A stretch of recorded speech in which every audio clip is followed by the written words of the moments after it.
The video started playing while I was standing in the kitchen, the bottle warmer humming like it was trying to calm me.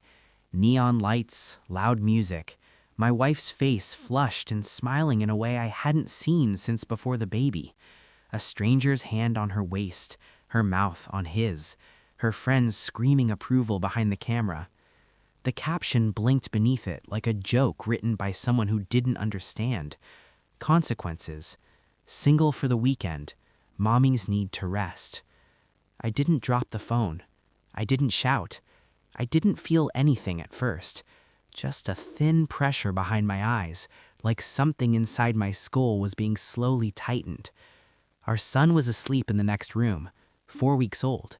His tiny breaths rose and fell in uneven rhythm. I watched the video again and again. I noticed details, the way she leaned in first, the comfort in her body language, the certainty. This wasn't a mistake. This was rehearsal. I locked the screen, opened the airline app, and canceled her return flight. One tap, no message, no explanation, just silence. I went back to the crib and placed my finger in my son's hand. He gripped it with instinct, like he knew me. That should have been enough to anchor me. It wasn't. By morning, messages poured in. Her friends, her sister. Missed calls stacked with accusations. I ignored them all. When she finally called from the airport, crying, angry, confused, I listened without interrupting. She said it was just a kiss. She said she deserved a break. She said becoming a mother didn't mean disappearing. I agreed with her calmly. Then I hung up.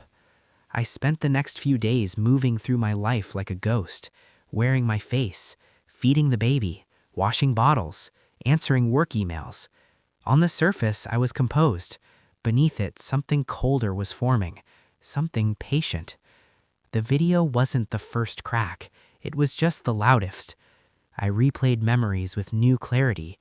Late nights she blamed on exhaustion, phone turned face down, a distance that had crept in long before the pregnancy. Timing started to matter. Dates, gaps, overlaps. I ordered a DNA test online at 3 a.m, my thumb steady as I typed in our address. It felt procedural, clinical, like scheduling an appointment. I already knew the outcome. Of when the kid arrived, I didn't hesitate. I swabbed my cheek, then his. He fussed for a second, then settled, trusting me completely.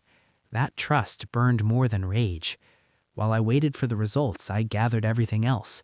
Phone records, cloud backups she forgot she shared with me years ago, deleted messages that weren't really deleted.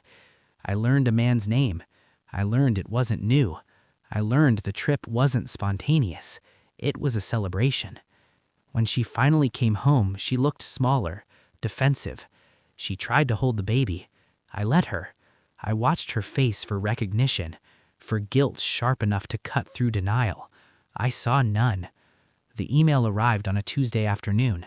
Subject line neutral, language sterile, percentages and probabilities. I read it once, then again slower. Probability of paternity, 0%. I didn't feel dizzy. I felt clear. That evening, after the baby fell asleep, I placed the printed report on the table between us. No preface, no accusation, just paper. She stared at it like it was written in a foreign language. Then her hands started to shake. She cried. She spoke too fast. She tried to explain timelines that no longer mattered. She said it was only once, then twice. Then she stopped counting. I didn't raise my voice. I asked one question. Did you ever plan to tell me? Silence answered. The next move wasn't dramatic. It didn't need to be. I had already spoken to a lawyer, filed paperwork, secured accounts. Screenshots were backed up in 3 places. I told her she could stay with her mother. I told her I would be filing for divorce and full custody based on fraud and infidelity. I told her the man from the video had been informed he might want to get tested too. She collapsed inward like a structure finally realizing it was hollow. She begged. She blamed stress. She blamed hormones. She blamed me. I listened, detached, already somewhere else. Weeks later, the house felt different, quieter, honest. The baby slept on my chest.